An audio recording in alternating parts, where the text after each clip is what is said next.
Até os anos 2000, os times brasileiros estavam entre os melhores do mundo. Sério, uma porrada de times europeus passaram mal enfrentando brasileiros. E se você duvida disso, é só procurar aí nos jogos entre BRs e europeus nessa época, para ver que a gente ganhava a maioria dos confrontos. Vale mencionar aqui, por exemplo, o jogo entre o Vasco da Gama e o Real Madrid em 1998.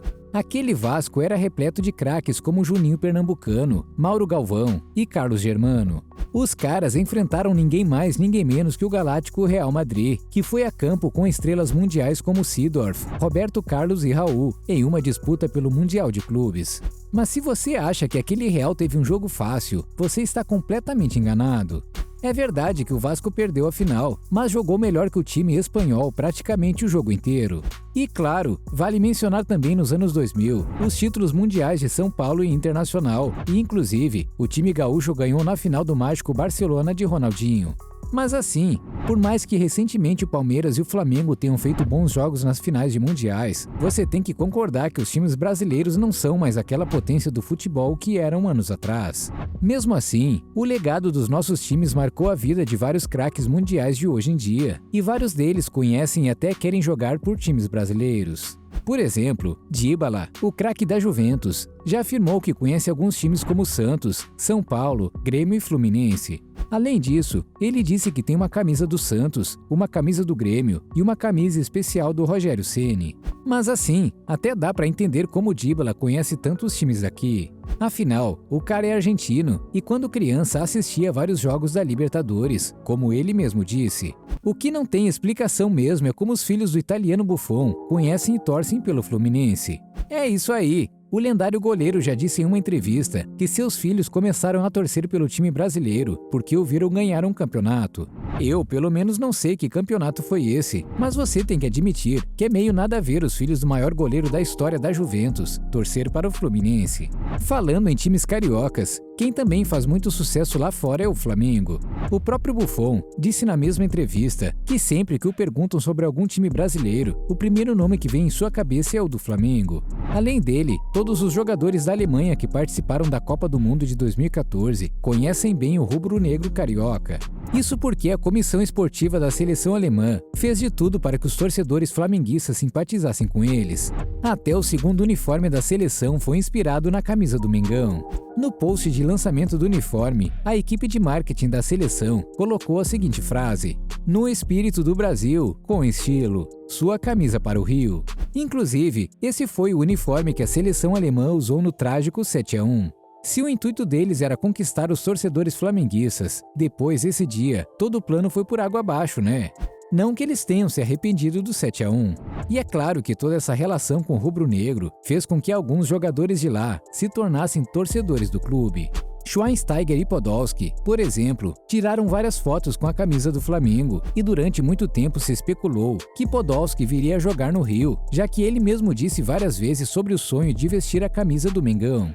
Falando no Podolski, o cara até comemorou o 80º Campeonato Brasileiro do Clube Carioca nas redes sociais e até botou nas hashtags da postagem um 8º patamar. Quase acertou, né? Pois é, pelo visto o cara realmente virou torcedor do Flamengo. Falando na Alemanha, Haaland, que joga no campeonato alemão pelo Borussia, já disse em entrevista que conhece alguns times brasileiros. Como ele já jogou com brasileiros nos clubes em que atuou, o craque norueguês disse conhecer o Santos, o São Paulo e o Corinthians, e também o Fluminense. Vamos falar agora de jogadores que atuam na Inglaterra. O português Bruno Fernandes, por exemplo, não só conhece times brasileiros, como assiste alguns jogos do Internacional. Certo dia, ele postou nas redes sociais uma foto da sua TV, onde passava um jogo entre o Inter e o Palmeiras. E o cara ainda elogiou o jogador Edenilson. Claro que isso tudo tem uma explicação, né? Bruno e Edenilson jogaram juntos na Udinese, e é exatamente por isso que ele conhece, talvez até pelo Internacional. E pode ficar tranquilo, eu sei que você quer mesmo é saber o que o outro jogador português joga no United, sabe sobre os times brasileiros. Sim, estamos falando do Robozão, do CR7, da besta enjaulada. Cristiano Ronaldo já disse em uma entrevista que conhece o Flamengo e o Corinthians, e que jogaria tranquilamente por qualquer um dos dois clubes. Que moral, hein? Anos depois, quando foi perguntado de novo sobre os times brasileiros, ele mencionou novamente o Flamengo e também mencionou o Grêmio. O que faz total sentido, já que ele enfrentou o time gaúcho em uma final do Mundial de Clubes pelo Real Madrid. E não tem como falar do CR7 sem mencionar o ET, Lionel Messi. Um time que com certeza o lendário jogador argentino conhece é o Santos. Até porque ele já enfrentou o time paulista 2 vezes, uma na final do Mundial de Clubes e outra em um amistoso. Além disso, ele é muito amigo do nosso menino Neymar, então obviamente ele deve ter ouvido muito do Clube Santista. Mas certa vez ele foi perguntado em uma entrevista sobre times brasileiros, e ele mencionou outros 2 clubes paulistas, o São Paulo e o Corinthians. E ele ainda disse que times como esses são times que qualquer jogador gostaria de defender. Não é todo dia que Messi fala assim de um clube, hein? Já imaginou um dia vermos Messi e CR7 se enfrentando novamente, mas no futebol brasileiro? Não custa sonhar, né? Falando agora de um modo mais geral, você sabe qual é o time mais conhecido por torcedores ao redor do mundo? Um estudo com base nos dados do Ibope revelou quais os clubes brasileiros mais mencionados fora do Brasil. Essa pesquisa foi feita da seguinte forma: foram recolhidos milhões de menções a clubes brasileiros no Facebook, Twitter, Instagram, YouTube e várias outras redes sociais durante o período de um ano. Claro que nessa pesquisa só foram incluídos comentários e postagens feitas por pessoas fora do Brasil. Antes de ver a resposta, deixa aí nos comentários qual clube você acha que é o mais conhecido pelos gringos. E já aproveita para deixar seu like nesse vídeo e para se inscrever no canal. Bom, o clube que lidera a lista dos mais citados no exterior é o Flamengo. O mais querido teve 25,7% das menções nas redes sociais. Logo atrás dele, com 12,7%, vem o Palmeiras. Em terceiro lugar, outro clube paulista.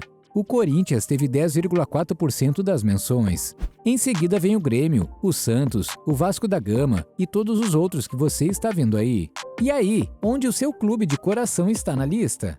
Uma coisa que talvez você tenha se perguntado é como alguns desses craques aí acabaram conhecendo times brasileiros, né? E um cara que provavelmente é a razão disso é o Ronaldinho Gaúcho.